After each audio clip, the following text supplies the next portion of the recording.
Next concept A and P different timings with same distance.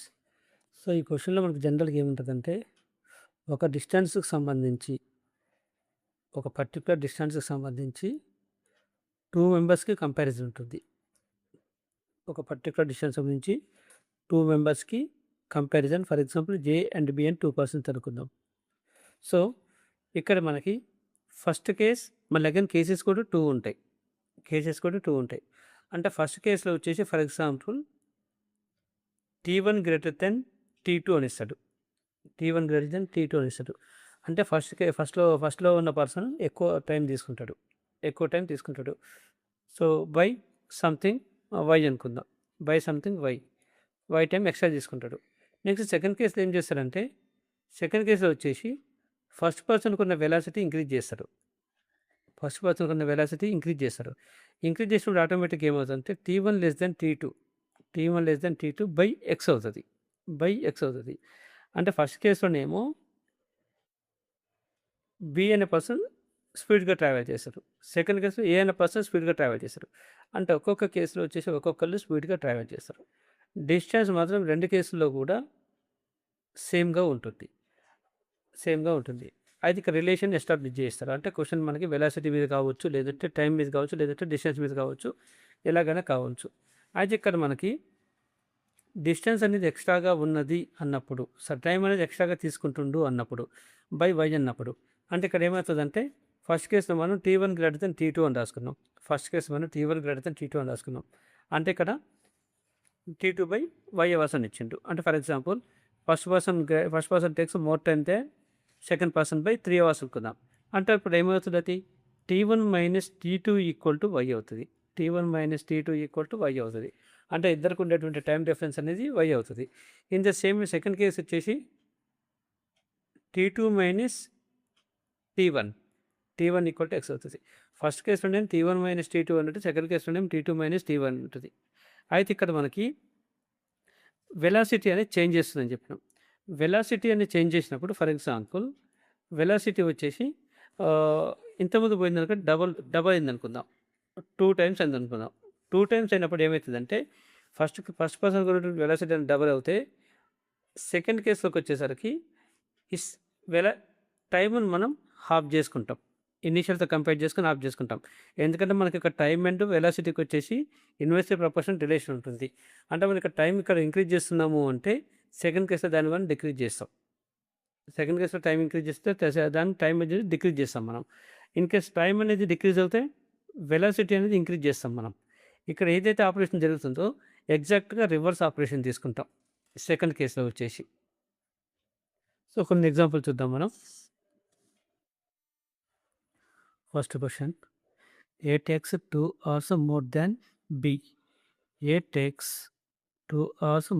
B. అంటే ఇక్కడ ఏ అంటే 1 అనుకుందాం, బి అంటే 2 అనుకుందాం. ఏ టేక్స్ మోర్ టైం అన్నట్టు, అంటే T1 minus T2 is equal to the 2 hours. To cover a distance if A increases ఈ speed by 50%. అయితే ఇక్కడ మనకి ఏమంటే స్పీడ్ని ఇంక్రీజ్ చేసాం అన్నాడు. ఏ ఇంక్రీజ్ చేస్తే స్పీడ్ అన్నాడు. ఫర్ ఎగ్జాంపుల్ మనకి ఇక్కడ టైంకి వెలాసిటీకి రిలేషన్ తెలుసు, ఇన్వర్స్లీ ప్రపోర్షనల్గా ఉంటుంది. సో ఈ లాజిక్ ప్రకారం మనకి ఏం కావాలి, ఇనీషియల్ టైం వచ్చేసి T1 అనుకుందాం. మాడిఫై చేసిన టైం వచ్చేసి T1 డాష్ అని తీసుకుందాం. ఇప్పుడు వెలాసిటీ ఏం కావాలి, V1 డాష్ ఇన్వర్స్ ప్రపోర్షన్ కాబట్టి V1 డాష్ బై V1 అవ్వాలి. అయితే ఇక్కడ ఇనీషియల్గా వచ్చేసి మనకి 100% ఆఫ్ V అనుకుందాం.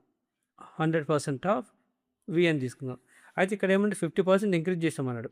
50% ఇంక్రీజ్ చేస్తామంటే అది ఏమవ్వాలి, 150% ఆఫ్ V అవ్వాలి. అంటే ఇక్కడ వీకి క్యాన్సిల్ అయిపోతుంది. నెక్స్ట్ 0కి 0 క్యాన్సిల్ అయిపోతుంది. ఫైనల్కి ఇక్కడ మనకి T1 by T1 dash equal to ఏమవుతుంది, 5 3s 5 2s అవుతుంది.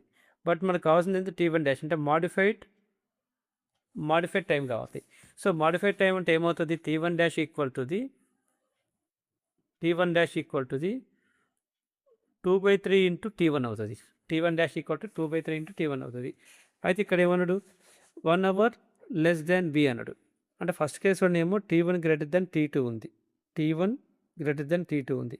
ఇప్పుడు సెకండ్ కేస్‌లో ఏమవుతుంది? T1 లెస్ దెన్ T2 అవుతుంది. T1 less than T2. T1 less than T2 కాబట్టి మనం ఏమని రాసుకుంటాం దాన్ని మనం T2 minus T1 dash. T1 dash అంటే ఏముంది? 2/3 T1 ఉంది. 2/3 T1 that is equal to 1 hour. ఇది మనకి గివెన్ డేటా. క్వెషన్ తెచ్చినటువంటి గివెన్ డేటా. మనకి ఇక్కడ వాయిస్ వెలాసిటీ డిఫరెన్స్ వచ్చింది కాబట్టి దీన్ని మనం క్యాలిక్యులేషన్ ఎంత మాడిఫై అయితే దాన్ని మనం ఫైండ్ అవుట్ చేసినాం. What is the usual time అంటే T1 వాల్యూ ఎంత ఫైండ్ అవుట్ చేయాలి. T1 వాల్యూ ఫైండ్ అవుట్ చేయడానికి దీని రెండింటిని మనం యాడ్ చేసుకుందాం. 2 ఈక్వేషన్స్ అని. ఇక్కడ ప్లస్ T2 ఉంది, ఇక్కడ మైనస్ T2 ఉంది. ఇవి రెండే క్యాన్సిల్ అయిపోతాయి. రిమైనింగ్ ఏముంది? T1 minus 2/3 T1 is equal to 2 + 1 అంటే 3 అవుతుంది. సో T1 మైనస్ 2/3 T1 అంటే ఏమవుతుంది? 1/3. 1/3 T1 ఈక్వల్ టు 3 అవుతుంది. సో T1 ఈక్వల్ టు 3 3 జా 9 అవర్స్ అవుతుంది. అంటే ఇనీషియల్గా ఉన్న స్పీడ్ ఎంత? ఇనీషియల్గా ఉన్న టైం ఎంత అంటే 9 hours. Next question. B takes 4 hours more than A. B takes 4 hours more than A అన్నాడు. అంటే ఇక్కడ మనకి TB గ్రేటర్ దెన్ T2 అని తీసుకుందాం. T2 greater than T1. T2 greater than T1 పై 4 అవర్స్ అన్నాడు. So T2 minus T1 is equal to T2 minus T1 equal to 4 hours to cover a certain journey. B triples he speed అన్నాడు. B ఇక్కడ మనకి స్పీడ్ని triple చేస్తుండు అంటే తనకున్నటువంటి time అనేది divide అవుతుంది. అంటే T2 dash equal to T2/3 అవుతుంది ఇనీషియల్గా ఉన్నదానికి. ట్రిపుల్స్ అంటే ఇక్కడ మల్టిప్లై చేయడం. వెలాసిటీ మల్టిప్లై చేస్తుంది అంటే మనకి రెసిప్రోకల్ కాబట్టి T2/3 అని తీసుకుందాం. So he takes 2 hours less than A అన్నాడు. అంటే ఇక్కడ ఏమైంది? T2నే తక్కువ టైం తీసుకుండు. అంటే T2 less than T1. T2 less than T1. So T1 minus T2 అంటే ఏముంది? T2/3 అంది. So 1/3 T2 is equal to ఎంత? 2 అవర్స్ అన్నాడు. ఎట్ వాట్ ఈస్ బీస్ యూజువల్ టైం? బీస్ యూజువల్ టైం అంటే T2 వాల్యూ ఎంత ఫైండ్ అవుట్ చేయమన్నాడు. T2 వాల్యూ ఎంత ఫైండ్ అవుట్ చేయమన్నాడు. సో మనకు T2 వాల్యూ కాబట్టి రెండింటిని యాడ్ చేసుకుందాం. ప్లస్ T1 మైనస్ T1 ఇవి రెండు క్యాన్సిల్ అయిపోతాయి. నెక్స్ట్ రిమైనింగ్ ఏముంది? T2 మైనస్ 1/3 T2 అంటే 2/3 T2. 2/3 T2 is equal to 4 + 2 = 6 అవుతుంది. So T2 is equal to 6 × 3 divide with 2. 2 1 జా 2 3 జా 3 3 జా 9 అవర్స్. అంటే B యొక్క యూజువల్ టైం ఎంత ఉంది అంటే 9 hours. Next question. A takes 3 hours more than B. A takes 3 hours more than B. అంటే ఇక్కడ ఫస్ట్ పర్సన్కి టైం ఎక్కువ తీసుకుంటుంది. T1 greater than T2. T1 greater than T2 by how much? 3 hours అన్నాడు. అంటే T1 minus T2. T1 minus T2 is equal to 3 hours to cover a distance. If the ratio of his new speed to his old speed. అంటే ఇక్కడ relation వచ్చేసి మార్చేషన్ వచ్చేసి మనకి వెలాసిటీలో చేసిండు. అంటే ఇక్కడ మనకి ఇక్కడ ఏ స్పీడ్ కాబట్టి V1 అని తీసుకుందాం. V1 డాష్ న్యూ స్పీడ్ అంటే modified speed divide with V1 is equal to ఎంత రేషియో చేసిన అన్నాడు? 5:3 అన్నాడు. 5:3 అంటే మనకి ప్రీవియస్గా వెలాసిటీ 3 యూనిట్స్ అంటే ఇప్పుడు వచ్చేసి 5 యూనిట్స్కి చేంజ్ అయిపోయింది.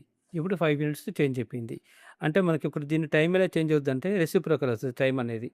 అంటే old time upon new time అవుతుంది. Old time upon new time. అంటే డాష్ ఇచ్చింది ఏంటంటే మాడిఫైడ్ అనమాట, మాడిఫైడ్ డేటా. సో అంటే ఇక్కడ T1 డాష్ ఏమవుతుంది? T1 dash equal to 3/5 into T1. 3/5 into T1 అవుతుంది. T1 dash modified time is equal to 3/5 times of the old time అవుతుంది. అయితే ఇక్కడ ఏమన్నాడు? రీచెస్ 1 అవర్ బిఫోర్ B అన్నాడు. సో టైం అనేది వెలాసిటీ అనేది ఇంక్రీజ్ చేయడం వలన బిఫోర్ B కంటే ముందుగా రీచ్ అవుతాడు. అంటే T1 లెస్ దాన్ T2. T1కే తక్కువ టైం పడుతుంది. T1 less than T2. So T2 minus ఇక్కడ మాడిఫైడ్ కాబట్టి T1 డాష్ ఎందుకు? T2 minus T1 dash. T1 dash అంటే ఏముంది? 3/5 T1 ఉంది. 3/5 T1 is equal to 1 hour. So మనం ఇవి రెండు యాడ్ చేసుకుంటే T2 ఇవి రెండు క్యాన్సిల్ అవుతాయి. -T2 + T2. రిమైనింగ్ ఏముంది? T1 minus T1 minus 3/5 T1 is equal 3 + 1 అంటే 4 అవుతుంది. అంటే ఫైనల్గా 2T1/3 2T1/3 is equal to 4 అవుతుంది. సో ఇక్కడ మనకి T1 వాల్యూ ఏమవుతుంది 6 అవుతుంది. T1 వాల్యూ వచ్చి 6 అవుతుంది. ఇక్కడ క్వశ్చన్ ఏం అడిగిండు, సారీ ఇక్కడ క్యాల్కులేషన్ మిస్టేక్ వచ్చింది. So 5T1 minus 3T1 divide with 5 is equal to 4. 5T1 minus 3T1 అంటే ఏమవుతుంది 2T1 అవుతుంది. So 2T1 divide with 5 is equal to 4 అవుతుంది. సో T1 ఈక్వల్ టు ఏమవుతుంది 10 అవర్స్. అంటే ఏకి వచ్చేటువంటి యూజువల్ టైం ఎంత అంటే 10 అవర్స్ అవుతుంది. Next question, A takes 1 hour more than B. A takes 1 hour more than B to covers a distance అన్నాడు. A takes 1 hour more అన్నాడు. అంటే ఇక్కడ ఏమవుతుంది T1 greater than T2 T1 greater than T2 by how much 1 hour అన్నాడు. So T1 minus T2 is equal to the T1 minus T2 is equal to the 1 hour. If A increases ఈ speed to 4/3 of his original speed అన్నాడు. అంటే ఇక్కడ మనకి ఏ అనే person వచ్చేసి తన స్పీడ్ని increase చేసుకుంటూ V1 equal to the 4/3 times of the original speed. Original speed ఎంత ఉంది V1 ఉంది. మాడిఫైడ్ స్పీడ్ ఏమవుతుంది 4/3 times of the original speed అన్నాడు. ఇంక్రీజెస్ అంటే మాడిఫై చేసినటువంటి స్పీడ్ అనేది ఒరిజినల్తో కంపేర్ చేసుకుంటే 4/3 టైమ్స్ అయిపోయింది. అంటే ఇక్కడ మనకి టైం ఏమవుతుంది అంటే రెసిప్రోకల్ అవుతుంది. టైం వచ్చేసి రెసిప్రోకల్ అవుతుంది. అంటే modified time equal to the reciprocal దీనికి అంటే 3/4 ఇంటూ T1 అంటే ఇనీషియల్గా ఉండేదానికంటే 3/4 టైం తగ్గుతుంది. అంటే టైం అనేది తగ్గుతుంది. ఈ takes 1 hour less than B అన్నాడు. అంటే బి కంటే తక్కువ స్పీడ్ ఉంటుంది. బి కంటే తక్కువ స్పీడ్ అంటే T1 లెస్ దాన్ T2 ఇక్కడ T1 కదా T1 డాష్ మాడిఫై చేసింది కాబట్టి. So T2 minus T1 dash T1 dash అంటే ఏముంది 3/4 T1 అన్నది 3/4 T1 equal to the 1 hour less అన్నది కాబట్టి 1 hour తీసుకుంటాం. What is his usual time అంటే T1 వాల్యూ ఎంత ఫైండ్ అవుట్ చేయమన్నాడు. సో మనం ఇదంతా యాడ్ చేసుకుంటే ఇక్కడ -T1 + T1 క్యాన్సిల్ అయిపోతే రిమైనింగ్ ఏముంది, రిమైనింగ్ వచ్చేసి T1 minus of 3/4 T1 is equal to the 1 + 1 అంటే 2 అవుతుంది. 1 + 1 అంటే 2 అవుతుంది. క్రాస్ మల్టిప్లై చేస్తే 4T1 minus 3T1 అంటే T1 divide with 4 equal to the 2 అవుతుంది. So T1 equal to usual time ఎంత అవుతుంది 8 hours. యూజువల్ టైం వచ్చేసి 8 hours అవుతుంది. So C is the correct answer.